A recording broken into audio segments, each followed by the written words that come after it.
Hello, welcome back guys in your study channel NCERT Adda 2.0।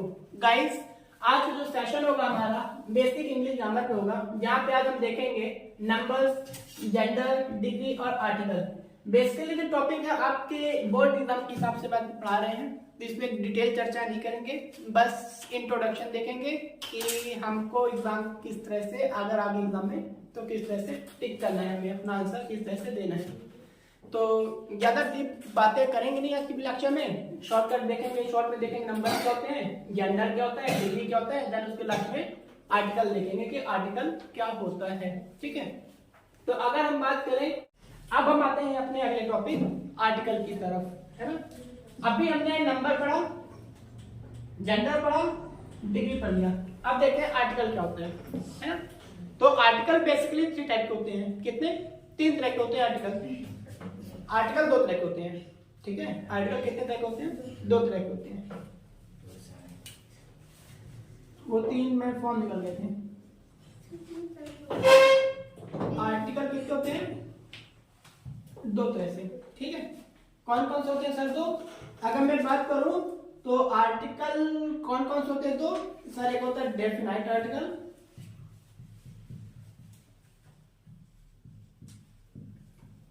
और एक होता है इनडेफिनाइट आर्टिकल, ठीक है। आर्टिकल डेफिनाइट आर्टिकल और इनडेफिनाइट आर्टिकल। आर्टिकल कितने तरह के हो गए? 2 तरह के होते हैं आर्टिकल, ठीक है। अगर मैं डेफिनाइट आर्टिकल की बात करूं तो डेफिनाइट आर्टिकल एक तरह का होता है, इसका एक टाइप होता है जिसे बोलते हैं द, ठीक है। और इनडेफिनाइट की अगर हम बात करें तो ये होता है 2 तरह से, एक होता है ए और एक होता है एन। तो हमें क्या करना है, आज के इस चैप्टर में हम यही पढ़ेंगे ए, एन और द का यूज। तो द के 2-3 यूज बता पाऊंगा, ठीक है, क्योंकि इसके बहुत सारे रूल्स होते हैं ना, 20, 22, 25 होते हैं आई पास में। तो इतना लंबा बताऊंगा नहीं, बस छोटी छोटी चीजें बता दूंगा जो आपके एग्जाम में आ सकती हैं, है ना, आई पास में। तो पहले तो हम ए और एन का यूज देखते हैं कि सर ए का यूज और एन का यूज कब करते हैं। तो ए और एन का यूज अगर हमें करना है तो उससे पहले हमें ये मालूम होना चाहिए कि वोवेल्स क्या होते हैं, हिंदी में स्वर क्या होते हैं। अगर आपको हिंदी में स्वर मालूम है, इंग्लिश के वोवेल्स मालूम है, तब आपसे ही बन पाएगा आर्टिकल, आई बात में। तो ये शुरू करने से पहले अगर मैं इंग्लिश की बात करूं तो इंग्लिश में वोवेल कितने होते हैं? कितने होते हैं? 5 होते हैं। लगता दीपाली बस पढ़ी भी है, बाकी सबको साफ सुन रहे हैं। ए, ई, आई, ओ, यू, ठीक है। इंग्लिश में वोवेल कितने होते हैं? 5। अगर मैं वही हिंदी में स्वर की बात करूं तो हिंदी में स्वर कितने होते हैं? ये कोई नहीं होता पहले, कितने? Very good. कितने होते हैं? 11, ठीक है। हिंदी में स्वर कितने होते हैं? 11। कौन कौन से? छोटा आ, बड़ा, छोटी ई, बड़ी ई, छोटा ऊ, बड़ा ऊ, ए, आई, ओ, आओ। अंग नहीं होता। ऋषि नहीं होता। ऋषि होते सर, देखिए, पर अंग नहीं होता। ये ठीक है। इतनी बात आ गई। इनको काउंट करो, 1, 2, 3, 4, 5, 6, 7, 8, 9, 10, 11। तो हिंदी के 11 स्वर होते हैं, आई बात में। इंग्लिश में वोवेल 5 होते हैं, हिंदी में अगर हिंदी वोवेल्स की बात करें तो हिंदी में वोवेल 11 होते हैं। ये आ से लेकर अ तक, जिसमें इंक्लूड होता है, जिससे ऋषि भी इंक्लूड रहता है, ठीक है। इतनी बात आ गई कि नहीं आई? इतनी बात आ गई। अब हम क्या बात करते हैं, ए और एन का यूज देखते हैं, ठीक है। ए और एन का यूज देखते हैं। डेफिनेशन नहीं लिखा रहा, मैं कोशिश करूंगा एकदम शॉर्टकट बता दूं, अगर पल्ले पड़ गया तो ठीक है, नहीं तो आर्टिकल की ऑलरेडी वीडियो अपलोडेड है ना, आप उसको देख लेना, डिटेल्स वहां पे पूरा बताया गया है, छोटी छोटी चीजें आई पर्सन में आप वो भी देख सकते हो। अभी मैं आप एकदम शॉर्टकट बता रहा हूँ क्योंकि वो आधे घंटे की लगभग वीडियो होगी, है ना, मुझे याद नहीं है। आर्टिकल वीडियो अपलोडेड है, अगर नहीं आ गया समझ में तो आप डिटेल देख सकते हो वीडियो में, है ना।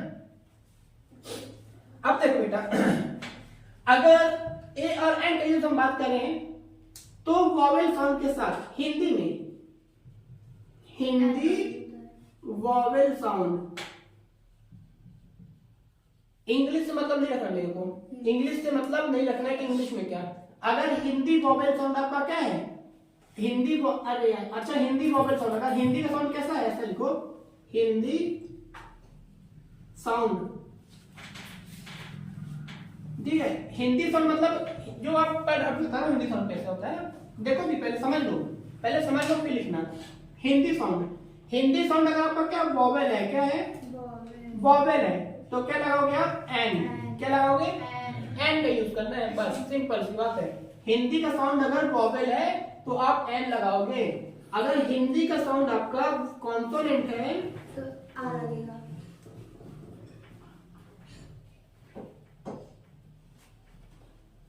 हिंदी साउंड क्या आपका अगर कॉन्सोनेंट है तो ए लगेगा, बस इतनी सी बात है। नहीं आई बात सुनने, नहीं आई करीना, नहीं आई, आई कि नहीं आई, आ गई सागर। अभी देखो एग्जांपल देंगे तुरंत समझोगे, ठीक है। बस आपको ये बात याद रखनी है, दो बातें कि सर अगर हिंदी का साउंड वोवेल हुआ मतलब कि हिंदी का स्वर, अगर हिंदी का साउंड अगर स्वर हुआ, हिंदी का साउंड अगर कोई स्वर निकल रहा है तो एन लगेगा, और हिंदी का साउंड अगर कॉन्सोनेंट मतलब इनके अलावा कुछ भी कॉन्सोनेंट निकल रहा है तो ए लगेगा, ठीक है। आई बात में कैसे, मैं एग्जांपल यहाँ पे लिख दूं, मैंने बोला sir A double P L E Apple, ठीक है। स्पेलिंग किससे शुरू हुई इंग्लिश की, कुछ मत देखो, एन एप्पल, ठीक है, कुछ मत देखो क्या लगेगा, ठीक है। इसका देखो लिखा क्या है एप्पल, क्या लिखा है एप्पल। अगर हम एप्पल को हिंदी में लिखेंगे तो वैसे लिखेंगे, लिखेंगे, ठीक है।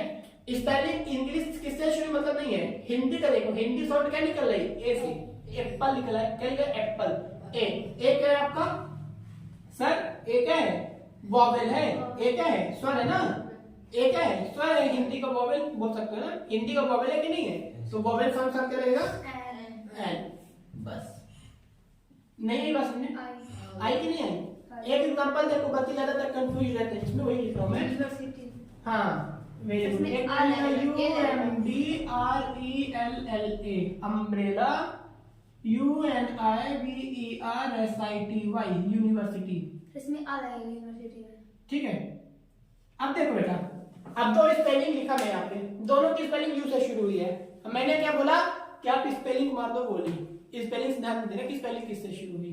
हिंदी का साउंड देखो बेटा, आर्टिकल का जो मेन होता है ए और एन, हिंदी साउंड होता है, हिंदी मीडियम वालों के लिए बहुत अच्छा तरीका है। इंग्लिश मीडियम बच्चे भी पढ़ सकते समझ सकते हैं, ठीक है। ये हिंदी मीडियम पता है, इसलिए मैं शुद्ध भाषा बता रहा हूं कि अगर हिंदी का साउंड आपका, पहले ये देखो, पहले ये समझो कि सर स्पेलिंग किससे शुरू नहीं है, भूल जाओ। बहुत से बच्चे बताते हैं कि अगर स्पेलिंग वोवेल हुआ, फिर वो हुआ, ऐसा वैसा अदर वैसे, वो सब भूल जाओ। सीधी सी बात है, अगर आपका हिंदी का साउंड, अगर हिंदी का साउंड क्या निकला वोवेल, क्या लगाओगे, चुपचाप आप मुंह के एन लगा दोगे। अगर हिंदी साउंड कॉन्सोनेंट निकला आप मुंह के ए लगा दोगे। स्पेलिंग दोनों यू से शुरू हुई है, लेकिन हमें स्पेलिंग नहीं देखनी है, इसका साउंड देखना है। क्या देखना है, साउंड, है ना। हिंदी में कैसे निकलेगा, तो ये क्या लिखा है अम्ब्रेला, ये क्या लिखा है अम्ब्रेला, आज से शुरू हुआ। ये क्या लिखा है यूनिवर्सिटी, या से शुरू हुआ, या से शुरू हुआ कि नहीं हुआ, ठीक है। अब यहाँ पे वोवेल कौन सा है, वोवेल है, या वोवेल है क्या नहीं है, तो वोवेल साउंड के साथ क्या लगेगा एन, कॉन्सोनेंट साउंड के साथ क्या लगेगा ए। तो चुपचाप इसमें एन लगा दो, इसमें ए लगा दो। नहीं यही बात समझे, आगे ना। स्पेलिंग नहीं, जो आप डिटेल से पढ़ोगे तो लास्ट में ट्रिक बताया मैंने, एक ट्रिक बताई है जो आज डायरेक्ट बता दी, उसमें पहले परिभाषा बताया, डेफिनेशन बताया, सब अच्छे बताया डिटेल, है ना, ठीक है। फिर लास्ट मैंने ट्रिक बताई, अब आज मैंने क्या कर दी, डायरेक्ट आपको ट्रिक बता दी। नहीं अगर समझ में आ गई तो बहुत अच्छी बात है, और नहीं है समझ में तो बच्चों पहले जाके वीडियो देखना आर्टिकल की, उसमें डिटेल है। सागर बात है कि नहीं है, सुनिए सर, हिंदी साउंड अगर वोवेल है तो एन, हिंदी साउंड अगर कॉन्सोनेंट है तो ए। यूनिवर्सिटी साउंड क्या निकला, या से निकला ए लग गया, ठीक है। स्पेलिंग किससे शुरू मैटर नहीं करता ना। अम्ब्रेला आर साउंड क्या है, आ क्या है मेरा वोवेल है, वोवेल साथ एन लग गया। आई बात नहीं समझ पंकज, आ गई। हाँ पानी बगल में लो, उधर से लो। इतनी बात आ गई कि नहीं है समझे, आई बात समझ में। अब देखो ये तो ए और एन की बात हो गई, अब हम बात करते हैं दा की, किसकी, तो दा। अगर द की बात करें तो द का यूज हमेशा फेमस चीज में होता है। किसमें? जो फेमस चीजें होती हैं। अभी तो क्या कहते हैं, जब मैं भी पढ़ता था वही बता दिए थे ना कि जो फेमस चीज होती है, जिसको सब जानते हैं, यूनिक चीज होती है ना, जो दुनिया में एक होता है, सिर्फ और सिर्फ एक होता है, इन सब क्या लगता है, द का यूज होता है। आई बात नहीं समझ? ठीक है। जैसे फेमस नदी हो गई, फेमस नदी के नाम क्या द का यूज होगा, जैसे कि द गंगा, द यमुना, ठीक है, द माउंटेन, ठीक है, द का यूज हो गया। आई बात समझ? यूनिक चीज है, यूनिक मतलब अद्वितीय, अद्वितीय मतलब कि जिसके जैसा कोई दूसरा ना हो। ताजमहल, सूर्य, सूर्य यूनिक है कि नहीं है ना, तो द सन हो जाएगा। द मून, ठीक है, हालांकि चंद्रमा बहुत लेकिन फेमस है ना, चंद्रमा तो यूनिक नहीं है। आई बात समझ में कि नहीं है? द अर्थ, अर्थ की हमारी एक यूनिक है, बाकी दूसरे प्लेनेट है। नहीं आ रही बात समझ? आ रही है? तो जो चीज फेमस होती है, फेमस कोई भी हो, इंसान भी हो, कोई भी, मतलब फेमस इंसान ये नहीं कि मोहल्ला का लोफर है, 4 लोगों का जाए तो फेमस हो गया, ऐसा ओका फेमस नहीं कहा है ना, ओका लोफर कहते हैं, ओका नहीं, जिसको सब जानते हैं। अब पॉजिटिव इमेज होनी चाहिए ना। आई बात समझ? ठीक है।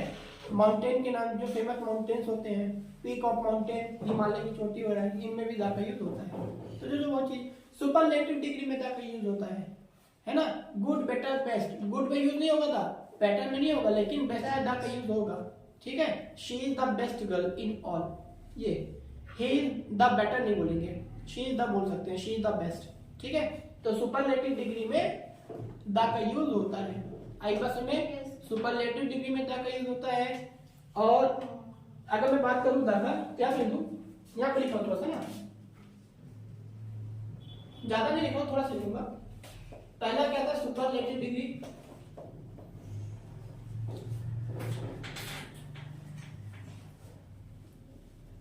ठीक है। सुपरलेटिव डिग्री में द का यूज होता है, फेमस में होता है, ठीक है, फेमस चीजों में होता है, फेमस थिंग्स है ना, द का यूज होता है। अगर मैं तीसरी बात करूं तो यूनिक चीजों में होता है,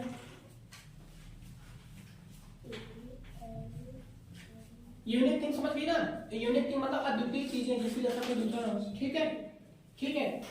अगर मैं रिवर के नाम के ऊपर द का यूज होता है, ठीक है, फेमस रिवर, यहाँ पे फेमस लगा देना, ठीक है, हालांकि फेमस में अंदर आ जाएगा, फेमस रिवर लगा दो, फिर जो नदियां फेमस होती है उनके नाम पे द का यूज होता है ना। फेमस पर्सन, फेमस पर्सनालिटी, अच्छी बात देखो यहाँ पे, फेमस जो पर्सन होता है, जो पर्सनालिटी फेमस होती है, ठीक है, तो उनके नाम से पहले द लगता भी है, नहीं भी लगता है। जैसे मैंने बोला सुभाष चंद्र बोस, ठीक है, तो सुभाष चंद्र बोस में द का यूज हम नहीं करेंगे। क्यों? लेकिन बोलोगे सर तो फेमस है, सब जानते हैं, पॉजिटिव इमेज भी है, तो द का यूज क्यों नहीं करेंगे? क्योंकि कभी किसी के नाम के पहले द का यूज नहीं होता। ठीक है। अब कुछ बच्चे बोलेंगे सर होता भी है, तो हाँ होता भी है। कब होगा? जब उनके नाम का टाइटल दिया होगा। नहीं बस में सुभाष चंद्र बोस में द का यूज नहीं होगा, लेकिन नेताजी सुभाष चंद्र बोस में द का यूज होगा। क्यों? क्योंकि नेताजी सुभाष चंद्र बोस के नाम का टाइटल है।